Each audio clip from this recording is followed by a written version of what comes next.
Je suis sergent-chef au sein de la Garde nationale. Je suis actuellement au poste de opérateur radio dans les forces spéciales. Bonjour, je m'appelle Julien, leader force spéciale, général adjoint des armées. On va parler de l'armée en général, que ça soit des forces spéciales jusqu'au l'US Air Force en passant par l'US Army. Les forces spéciales, c'est les unités d'élite de la ville, ceux qui passent en premier dans les grosses interventions, assaut, prise d'otages. Il y a différentes branches dans les forces spéciales, communicateurs radio, pilotes, médecins et conducteurs. Donc il faut savoir que dans l'armée, on a 7 branches différentes. Donc on a tout ce qui est pilote d'hélicoptère, tout ce qui est aérien, que ce soit pilote, escorte hélicoptère, transport de troupes hélicoptère. On a appareil terrestre, conducteur de blindés terrestres. On fait des patrouilles en ville aussi également depuis peu, patrouilles dans le nord aussi, pour les chemins du nord, parce qu'ils sont pas assez surveillés. On a aussi les forces spéciales, qui eux s'occupent de tout ce qui est intervention lourde, que ça soit sécurisation de zone, prise d'otages, assaut, raid, surveillance du gouverneur. Pour rentrer dans les forces spéciales, il y a beaucoup d'entraînements, tir, physique, mental, du sport, etc.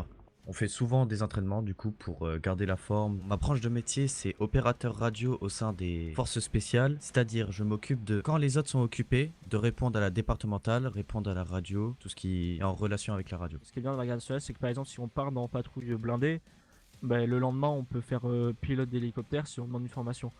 On peut passer de tout au rien et du rien au tout. On est vraiment polyvalent, on est sur tous les terrains, que ça soit auprès des civils ou auprès des gangs. On m'a informé qu'il y aurait bientôt une autre squad de forces spéciales parce que les hauts gradés sont en train d'en discuter. C'est le général adjoint qui avait demandé de faire passer le message pour pouvoir créer cette autre branche, ce qui fait qu'on sera plus nombreux au sein des forces spéciales, ce qui pourrait grandement aider la ville. Pour donner envie aux citoyens de se dire que les organisations légales, c'est pas que des contrôles de routine, c'est pas qu'on débarque et on tire, c'est aussi une sorte de grande famille où tout le monde s'entraide, tout le monde s'entend bien, on est surtout alliés sur les interventions, on n'est pas ennemis, on est là pour aider le citoyen et pas le détruire. S'ils ont un problème, qu'ils n'hésitent pas à venir nous voir parce qu'on sera quand même là pour les aider et on fait tout pour que les gens viennent plutôt dans l'intervention légale plutôt que dans les gangs parce que moins de criminalité, c'est-à-dire que les citoyens sont plus sereins de sortir.